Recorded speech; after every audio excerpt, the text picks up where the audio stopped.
something as important as media to a graphic designer or to a professional agency is a good investment. Like you said, it is an investment because you're building a relationship with that company or with that person to where they can understand your church a lot better so they can better serve you each and every month as they get to know you.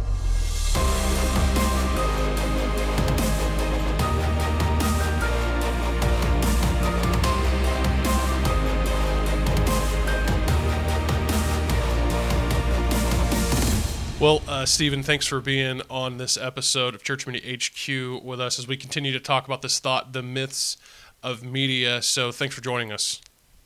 So you have to have the invest in the right talent. The second area, though, is whether you are hiring it out or handling it in-house, you have to allow your designer sufficient time. And this, as a freelancer, I'm sure you never see problems with this. You probably never have someone demanding that you finish their 16-page booklet tomorrow, or anything like that. And so but in all seriousness, to do design right, it takes time. Whether you're working, yes, someone in-house, technically, they all they do is work on your design at your church. But as someone, even if that's the case, it still takes them time to come up, especially to depending on the size of the project. And so you have to realize no matter what, this is going to take a lot of time. Whoever is doing the design is going to take several hours, depending on the project, of course. But in many cases, it could take several hours to get it right. And I know you've got some experience with working with both as an in-house designer and with clients. And so I'm sure you could speak to this some. Yeah, and sometimes the clients, we make exception. Sometimes they do have a change of heart. Like, we've worked with people like COVID, for instance. We had so many people. We were doing January and February. We were doing Easter graphics for them before this whole thing, exploded. They contacted us again when COVID hit and everything was shut down, saying we need to change our approach. Yeah. And I didn't say, hey, no, you already did that. Like, I was sympathetic in the sense of like, man, we need to come up with a solution for other people who may contact us. So we kind of had to pivot a little bit and just say, hey, we're going to buckle down and, work extra each day or whatever. But then there's some, I know who you're talking about, like not someone specifically, but people are running through my mind, yes. Like of when they had plenty of time to submit something or they had plenty of time to contact us weeks earlier, but no, they needed to contact us 2 days before their event and they needed to overnight something after they printed it, but then you had to do the proofing process and you had to get the design approved. Like, there's so much more involved than just whipping up a graphic for 5 minutes, which I think is hilarious. Like, if you had Microsoft Paint, you could whip something up, but if you really want it done right. Shout out to Microsoft Paint again. I think they should be like a advertiser for you guys right now. Yeah, I need to get some affiliate. Affiliate. But I think for I don't know, there's a lot of tools out there that are there to help you create things faster, which I think are great. But go back to the talent thing, you have to be talented in doing that fast. Like, there are tools that make you do it faster, but if you don't know how to do the tool, then it's worthless. So I think planning and not procrastinating, and I'm guilty of this because I get wrapped up in a project where I miss a deadline just because I was trying to be too perfect on something, or I mismanaged it. And I always have to come back to the client and accept responsibility for that and try to, eat crow or whatever and just kind of move on from that. And for the most part, I've tried to carry on a good relationship with people I work with, even when I was in-house, on a staff. But I told people straight up on the staff, and there were certain people over time, they just stopped asking me because I would always say no, because it was so much a last minute thing. And I felt bad, but then I just had to say, no, I can't do this. And eventually I went to the pastor, and pastor said, no, you're doing the right thing. They should plan ahead and they should get it to you in time. And so eventually they just stopped asking. So, I kind of feel bad for people who are put in that position, who have a heart to minister, but then you put them in that situation where they have to choose. Like, do I want to sleep tonight, or do I need to get this project that you should have submitted 3-4 weeks ago? Do I need to get that done? And for the sake of the ministry, we're actually forsaking our family, and we're forsaking the most important ministry, which is family and sleep to me. But those are things that are important, because if you lack in any one of those things, like, you can't function. And so I think, instead of having to make someone do a sacrifice, just plan ahead, and submit things when you should, right? But yeah, that's again my 2 cents, but from experience, of course. Exactly. And, like I said, just a practical, kind of application for all this, for this idea of giving sufficient time. I always tell clients or potential clients, or just the advice I give in general, make last minute short notice the exception, not the rule. Because obviously COVID, again, that turned everybody's world up. You can't plan. Nobody did. And so, I know churches, there were 2 or 3 churches we had designed, printed, everything was delivered. They were ready to go with banners and outreach cards and all that stuff. And they had to just throw it all away. So that stuff happens. Other things are going to happen. Short notice, things are going to happen, whatever. But don't make that the normal. And planning is so important. And seems like a good time for us to plug our event and outreach planning tool. It's something that we released not too long ago. You can access this at creativeteampro.com/outreach. With this tool, you can just plug in your event information, your date. It generates a full timeline based on the deliverables you want of when you need to send things to print, contact your designer, contact your creative department. And so for listeners out there, I wanted to plug that, because this was really a fitting time for us to talk about that. And it's completely free to use, so check that out. Seriously, check it out. It's something we've worked hard on here, and it really has helped a lot of church leaders here. So you've got to put the sufficient time, and planning is a big part of that. And then finally, the last area of investment is if you do have that talent and you've allowed them the right time, you got to give your designer and equip them with the right tools. Now, this is a little more applicable to someone who's going to be doing that design in-house. But we've already made our big endorsement of a Microsoft Paint and Publisher, so we don't have to give them any more shout-outs here. But obviously, there's a lot of different softwares out there. Of course, Adobe is probably the industry standard. Photoshop, InDesign, Illustrator. Which one of those is your favorite, by the way, Stephen? I have a feeling I would know, but... I don't know. It used to be heavily Photoshop, but Illustrator just came out with a iPad app that I've been fooling around with, and it's pretty robust. At least for a first edition. I know they used to have Illustrator Draw, which was like just for drawing. That you couldn't do really a whole lot with text and wrapping and patterns and stuff. Man, the Illustrator app they just launched is really cool. Photoshop, InDesign's like never on the list, just because InDesign to me is just it's always been a formatting type of a program for layouts and stuff like that. My sister, it's funny, she's the one that kind of taught me the basics for the Adobe programs, because we used it in Yearbook back when I was in 9th and 10th grade. And she still uses InDesign. And I always make fun of her because she uses InDesign like she would Photoshop. I'm like, why are you adding drop shadows like you would in Photoshop? Or like, why are you adding a feather effect? Like, nobody uses feather. Like, there's so many things that like I just make fun of her on. But, I think each program is specific to like what you need it for.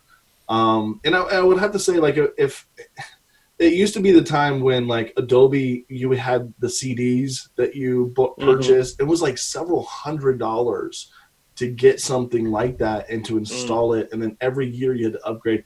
Now it's like $60 a month, and you get access to literally everything, including their fonts and typefaces and all of the mobile apps. You just sign in, and it's amazing. Simply because now you have the apps on your phone where you can point it at a sunset and it pulls out the swatches of the colors of the sunset. Like, just crazy things like that are so easy nowadays to pick something out or to develop something. If you don't have the budget for that, there's always things like Canva. Canva's pretty good as far as like, I mean, I'm not going to lie. Like we've used Canva for some of our clients and we've told them, say, you know, we're going to set up a Canva thing and we'll design it stuff in Adobe. We'll put it up as kind of like elements and different layers and stuff that we can use in Canva, but we'll design it on Canva and then share that with you so that you can still use it because they don't have the programs we have. So stuff like that we've tried to adapt, but I mean, churches for the most part, I don't know if they still have this, but they used to have a nonprofit, way for you to benefit from Canva and all of its power, I guess. But you can upload your logos, you can upload your colors, you can upload your fonts. And that to me, I mean, if you just had Canva, that's a great resource. I don't know if there was a competitor with Adobe. I'm not sure if it's gaining any traction. There were some people that were, I forget what it's called. It's like Affinity. Are you talking about Affinity? Yeah, Affinity. That's what it is. Affinity kind of had like this. Yeah, kind of had like this this big kind of I don't know, trend, if you will. It's kind of a fad for a minute. I don't know. There's probably still people out there that are using it. I never could get into it. I'm just too ingrained in Adobe.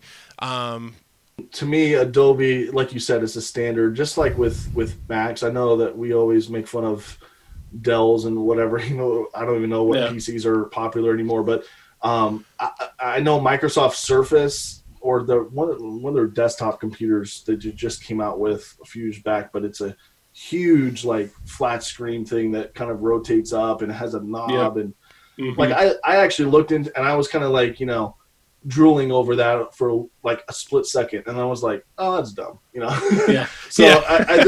I'm so ingrained into Apple just because they make things so simple and to me I think that's kind of an industry standard. But yeah, Adobe to me, Illustrator is really fun to work in. And I like the fact that it's vector based, so you can blow things up 600% and it's not going to get all fuzzy and stuff. So, but Photoshop, you know, it's gotten a lot better. Still a little glitchy in some areas, but you know, I think for the most part, you get the most value with that $60-$70 a month or whatever. I think there's different packages. But yeah, I mean, you can't go wrong with that. Yeah, and I think you mentioned a nonprofit rate for Canva. I'm not really sure on that, but I do know Adobe offers an educational rate for sure. I don't know if that carries over for actual churches and nonprofits, but I know there's several churches out there that are associated with a Christian school or something, and you can take advantage of that. And with Adobe, I think Adobe does have something with like it's like a bulk rate. So like if you have X amount of computers or whatever, and I know our church was on that where we had 3 or 4 different computers that needed access to it, so there was a discount for that. So I mean, but it's still affordable to me what it used to be, right? Yeah, exactly. Yeah, I remember those days. I mean, I may or may not have acquired my software illegally back then. I'm not going to confirm or deny that. Anybody's heard of what was it called? LimeWire. Yeah, LimeWire torrents. Yeah. That's where I got my first Photoshop. If the FBI is listening, yeah, that's where you got your softwares and your movies back then. That's before streaming and once in a while you got a virus, but that's again why you work on a Mac. They don't get viruses, right? But Adobe, is great. And you mentioned the full Creative Cloud subscription is like $60, but I think you can get like just 1 or 2 apps for $30 or something. So the point in all this is to do it right, you gotta have the right tools. And there's a lot. Adobe, like I said, is kind of the industry standard, but it's not the only one. The point is that if you're still using the infamous Microsoft Publisher, Paint, I've even seen people try to put flyers together in Microsoft Word. Now, Apple, when it comes to like, Pages isn't awful. Pages has that nice feature where you can turn off, basically make it for layout only. I guess that kind of works. It kind of makes it like a dumbed down Illustrator. And then, Keynote, of course, there's some, so, you can make it work. But if you really want to get serious about design, you've got to invest into the right tools. And again, it's an investment. It's not something, you've got the Adobe free trial that you can get, and try it out for 30 days. But you've got to invest in the right tools. And again, just because you have Photoshop on a Mac computer doesn't mean that anybody in your staff knows how to do it. Correct. Yes. I would recommend there's several. I mean, obviously pre-COVID, there was a lot of conferences that you could send people to. I think that you could find a lot of stuff online. I would recommend Skillshare. It's very affordable. Like you can even do the free trial, but my wife did a couple of InDesign classes on Skillshare, and they basically start from scratch, and they show you how to do the tools and how to start something from scratch. And basically her thing looked identical to the teacher's, which is the goal. So I think, there's so many resources out there, masterclass, there's a lot of stuff out there that I think if you are a creative pastor or in that role of trying to find somebody who on your staff or somebody who can do that, maybe they have the talent, you guys have the tools. Another part of that tool is just like getting them trained. And I think it's not that hard to kind of get some of the basics going. I think if that person's talented, raw talent, like they're going to be able to pick it up pretty quick, I think. Absolutely. And yeah, that's good. Because these, that is the, call it a pro or a con, whatever, to Adobe being subscription based now. But they are kind of constantly adding new updates, new features. And so, yeah, having the appropriate training, which Adobe, when you have their Creative Cloud subscription, they offer some pretty great training, for their tools, just right there built in. And so, anyways, you've got to, yeah, that's something along with investing in the tools is investing into the training as well. I guess it could be a sub point of this point here, but yeah. So these three areas, you've got to invest in them. You've got to have the right talent, like you said. Just because you have a Mac running Photoshop doesn't mean everybody needs a Mac running Photoshop and needs to be your designer, because that's probably the worst situation where everybody is their own designer. Every department head is their own designer. You definitely don't want to run into that. So you've got to have the right talent. You got to understand that when you're working with a designer of any kind, you got to give them sufficient time. Make short notice the exception, not the normal, and then invest in the right tools as well. Any other thoughts to add to this, Stephen? I would say if someone's struggling with the financial aspect, I was looking at just briefly. I just Googled this last night on church medium, like salaries for people who are maybe part-time or full-time. And they range, and depends on the position, depends on if someone's ordained or whatever. But obviously, if someone's ordained, you're probably not going to ask them to do a whole lot of media, Photoshop type stuff. Maybe, but maybe not. So anywhere from a custodial all the way up to a youth pastor or a youth director, they're ranging anywhere between, it depends on where you live, to $30,000 to $50,000 a year. That's just salary. That's not including your insurance. It's not including any other perks, cell phone that you're purchasing for them, whatever. If you think that's if you think you need to hire someone, that's one thing. But if you think you need to hire someone and you're not ready to make that hire, that's a huge investment. And that's where I kind of come in and say it's much more affordable to contract it out, just like you would plumbing job and any other. It's a service. Graphic designer should provide a service. So they're not just providing you the graphic design, but they should also help you with the printing and the expertise and the marketing direction and the everything kind of associated with graphic design, because there's a lot of stuff that plays a part into that. It's not just whipping up a font that looks cool in Word like we were talking about. There's some strategy that should be behind some of that design work. And so I think, it's much more affordable. I'm sure if you send people invoices, they come back and say, that's too much. Is it really though? I've seen some churches spend some money on some weird things. So I think, hiring out something as important as media to a graphic designer or to a professional agency is a good investment. Like you said, it is an investment because you're building a relationship with that company or with that person to where they can understand your church a lot better, so they can better serve you each and every month as they get to know you. And I feel like over the last 2 or 3 years, the people that we've worked with consistently, when they submit a project, it's actually quicker for us to turn around because we know what they like, we know what works, we know what gets good reactions. And so that's an invaluable, and for me, that's what I do every day. That's what you do every day.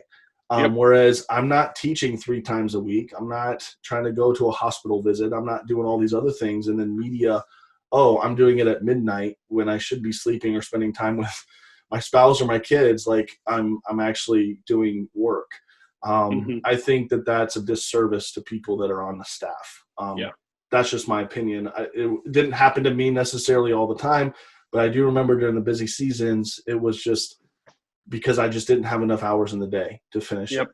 And so I think, if you're listening to this and you don't have that luxury of hiring someone part-time or full-time, or even you've tried the volunteer route, it's okay to hire out for stuff. It's okay to, contract it out to a designer, even if it's a designer in your church, at least pay them. Like, don't say, hey, do this for the service of the Lord.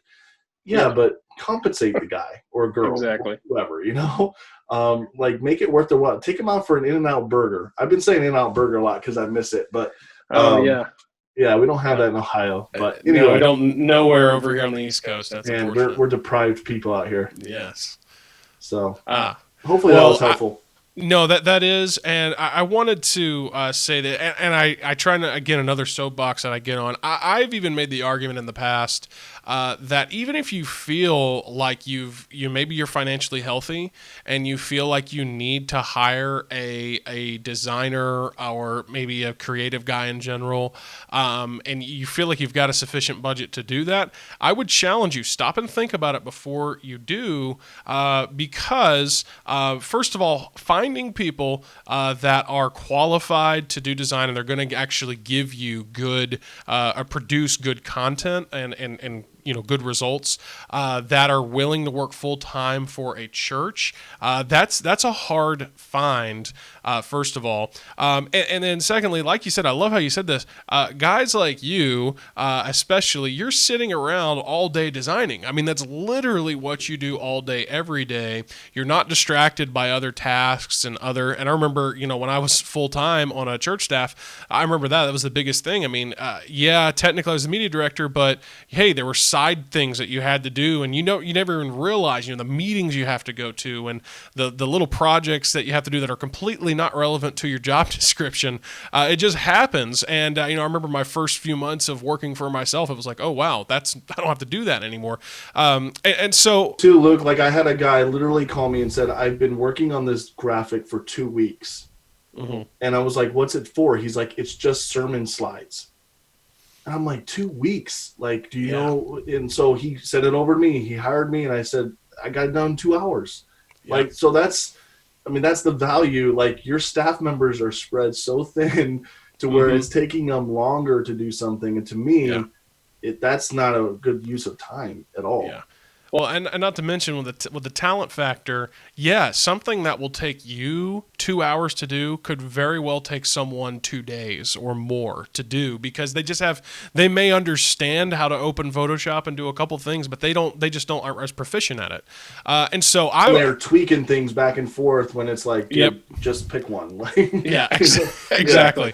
And that's the curse of the creative in general, is just that perfectionist trial and error or whatever. But I make the argument that, hey, I really believe in most cases, with the exception of like mega churches that literally have full, departments and teams of designers and creatives, with exceptions like that, there are ministries of all sizes, churches of all different budgets that and financial capacities, that I really believe that you would be more than satisfied to simply contract it out. And again, that's a soapbox I get on from time to time. I hesitate to, because, it seems like a big sales pitch or whatever. But here's the truth, and I think I speak for myself and Stephen when I say this.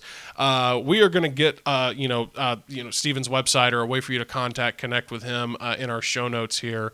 And of course, you know how to reach out to us. Our heart is not to necessarily have you pay us as much as it is to make sure you are where you need to be and that you're on the right track. It's like I've said many times, if we're not a good fit for whatever reason, maybe it is budget, but maybe you just don't like our style, our process, whatever, that's fine. Both of us, we know people that work in this space, other designers, other agencies we can refer you to.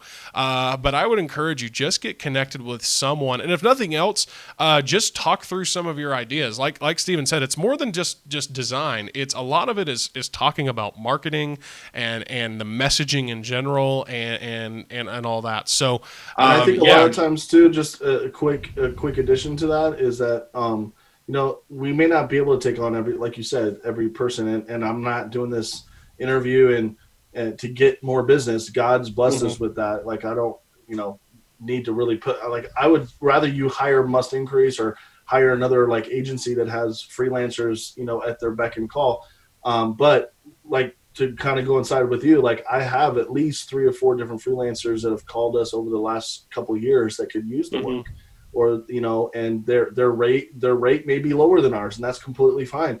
But a lot of them, they have that as a side income just to get, just to survive or whatever, that could really use that exposure. So, I mean, there's so many people out there that could do it. You don't have to hire me, you don't have to hire them. But, that's just, kind of, I guess, my pitch. Like, don't hire me if you don't want to. Yeah. Like, I'm not here to get more business.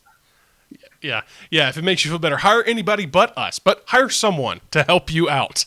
There's just such a need, like you said. And I love what you said this at the beginning, and I'm going to kind of use this to conclude our talk here. I love how you said that design transcends so many things, and this idea of art and visuals, it transcends so much. It transcends. You mentioned cultures, things like language barriers. Like you said, you were working in a church where you had to have at least 3 different languages on each, piece, but they could all connect with a common visual theme. And I think about that's the beauty of a good logo. It doesn't matter what language you speak. McDonald's is McDonald's in America, in China, in Africa, everywhere. And I think that is awesome. And then I love how you said this too. It transcends time. And you have to remember, I actually love it. I have stumbled across some old, designs. Like one time I was at an old church, and somehow I found it was an offering envelope from like the 70s. No joke. And it was like some special Christmas offering, whatever. And of course, it's just printed like, I think it was like just one color printed on an envelope, and the design was dated for sure. But it spoke so much about, hey, this is what this church was doing back then. It was a piece of history. And the visual just gave you that feel of kind of some nostalgia. It was kind of like, hey, church has been doing this for a while. And I don't know, what churches are going to look at, or what your church 20, 30 years from now, they're going to have a record somehow, whether it's a print piece or something digital, an old social media post, of seeing your design. And it's going to transcend time, and it's going to communicate. And that's the amazing thing about, especially digital, what you put out there communicates with the future. And I think that's such a powerful thought. And yet another reason why your design has to be good, and why you can't just you can't just kind of do it half-hearted. You've got to make sure it's done right. Well, Stephen, I appreciate you being with us here and talking through this with us. It's been really insightful, really good. And of course, again, check out Stephen's podcast, Take It or Leave It. And what's your website again, if they want to connect with you there? Yeah, the website is shouk or shoukdesigns.com. That's SHOUK designs.com. And again, we'll get that in the show notes so that people can connect with you there. Well, thanks again for being with us, and maybe we'll talk again soon. Yeah, thanks, Luke. It was fun. It was a privilege.